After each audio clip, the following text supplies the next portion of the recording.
আসসালামু আলাইকুম, কেমন আছেন বন্ধুরা? আজকে আমি আপনাদের সাথে যে ভিডিওটি শেয়ার করব সেই ভিডিওটি হলো কিভাবে আপনার ফেসবুকে ফ্রেন্ড রিকোয়েস্ট বাটন এবং ফলো বাটন হাইড করে রাখতে পারবেন, যেন আপনাকে কেউ ফ্রেন্ড রিকোয়েস্ট না পাঠাইতে পারে এবং ফলো না করতে পারে। সো টিউটোরিয়ালটা এই মুহূর্তে আমাদের ফেসবুকের টিপস অল পেজের ফ্রেন্ড অবশ্যই রিকোয়েস্ট করছে যে কীভাবে তিনি তার ফেসবুক ফ্রেন্ড রিকোয়েস্টে নান করবেন। সো তাহলে দেখি বন্ধুরা কীভাবে নান করা যায় ফেসবুক ফ্রেন্ড রিকোয়েস্টের বাটনটা। সো আমার প্রোফাইলটা একটু দেখে আসি, এখানে ডিফল্টভাবে কোন সিস্টেমে আছে। এটা আমার ফেসবুক প্রোফাইল। টাইম লাইন থেকে আমি ভিউ অ্যাজ দিয়ে দেখতেছি যে আমার আসলে ফেসবুক বাটন ফ্রেন্ড রিকোয়েস্ট আছে কি না। হ্যাঁ, এখানে দেখা যাচ্ছে আছে, অ্যাড ফ্রেন্ড আছে, এখানে ফলো সিস্টেম আছে, মেসেজ করতে পারবে। তো চলুন এই অ্যাড ফ্রেন্ড বাটনটা আমরা কীভাবে হাইড করব বা নান করে দেবো যেন আমাদের কেউ ফ্রেন্ড রিকোয়েস্ট না পাঠাইতে পারে।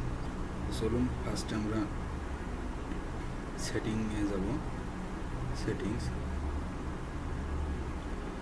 সেটিংস থেকে আমরা যদি ফলোয়ারদের যদি আমাদেরকে ফলো করতে পারি, মানে আমরা যদি চাই, তাহলে আমরা একটা ফলোতে গেলাম, ফলোয়ার্স, যে এখানে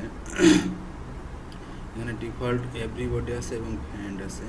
আমার এভরিবডি দেওয়া থাকে, সো আমি আপনাদের দেখানোর জন্য এখানে ফ্রেন্ডস দিয়ে দিছি। জাস্ট আমার ক্লোজ ফ্রেন্ডরা ছাড়া কেউ আমাকে ফলো করতে পারবে না। চলুন দেখি এবার আমাদের মূল যে ফেসবুক ফ্রেন্ড রিকোয়েস্ট পাঠানোর যে বাটনটা, ওটা কীভাবে ডিঅ্যাক্টিভ করবো। ফার্স্ট আমি প্রাইভেসি চেকআপের যে ইসে ক্লিক করলাম, প্রাইভেসি যে শর্টকাট, সেখান থেকে দেখতে পাবেন আপনার টাইম লাইনে who can contact me. So আমি এখানে ক্লিক করলাম। যদি আপনাদের এভাবেও না আসে তখন সিম ওর সেটিংয়ে যাইতে পারবেন, কিংবা এখান থেকেও যাইতে পারবেন। এখান থেকে আপনি ফ্রেন্ডস অফ ফ্রেন্ডস এখানে দিলে আপনার ফ্রেন্ডরা ছাড়া, অর্থাৎ আপনি আপনার পরিচিত একেবারে নিউ কোনো, আপনার অপরিচিত কোনো ইউজার আপনাকে রিকোয়েস্ট করতে পারবেন না। যদি এভরিওয়ান দেন তাহলে প্রত্যেকে রিকোয়েস্ট পাঠাইতে পারবেন।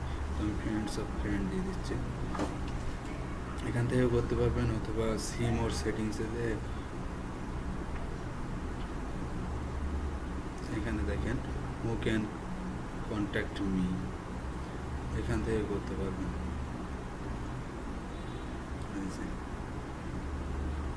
এভরিওয়ান অথবা ফ্রেন্ডস অফ ফ্রেন্ড। তো চলুন দেখি আমার টাইম লাইনে আবার আসলে সে ফ্রেন্ড রিকোয়েস্টে অ্যাড ফ্রেন্ডের বাটনটা আছে কি নাই। সো এখান থেকে আমি ভিউ দিয়ে দেখি। দেখুন বন্ধুরা, এখানে আমাকে মেসেজ করতে পারবে, বাট আমাকে ফ্রেন্ড রিকোয়েস্ট পাঠাইতে পারবে না। তো চলুন দেখি আবার এটা কিভাবে নিয়ে আসতে হবে। আমি আবার প্রাইভেসি শর্টকাটে গেলাম, হু ক্যান কন্ট্যাক্ট মি, এখানে দিয়ে দিলাম এভরিওয়ান।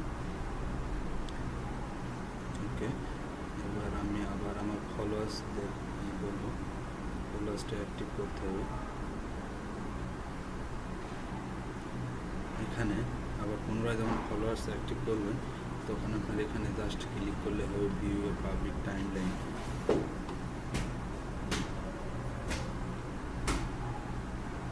দেখতে পাচ্ছেন বন্ধুরা, আমার টাইম লাইনে আবার অ্যাড ফ্রেন্ডটা চলে আসছে, এখানেও চলে আসছে, এখানেও চলে আসছে। সো এইভাবে আপনি আপনার টাইম লাইনে ফ্রেন্ড রিকোয়েস্টে বা অ্যাড ফ্রেন্ড বাটনটি হাইড করতে পারেন, আবার পুনরায় চাইলে আবার অ্যাক্টিভ করতে পারবেন, কোনো ভয়ের কারণ নাই। Thank you for watching. আমাদের ভিডিওটি যদি ভালো লাগে অবশ্যই লাইক শেয়ার করবেন। আরও আপনাদের যদি কোনো রিকোয়েস্ট থাকে, নতুন কোনো অপশান জানা, তাহলে অবশ্যই মেসেজ করতে পারেন। আশা করি আপনাদের রিকোয়েস্ট রাখতে পারবেন ইনশাল্লাহ। খুদা হাফেজ।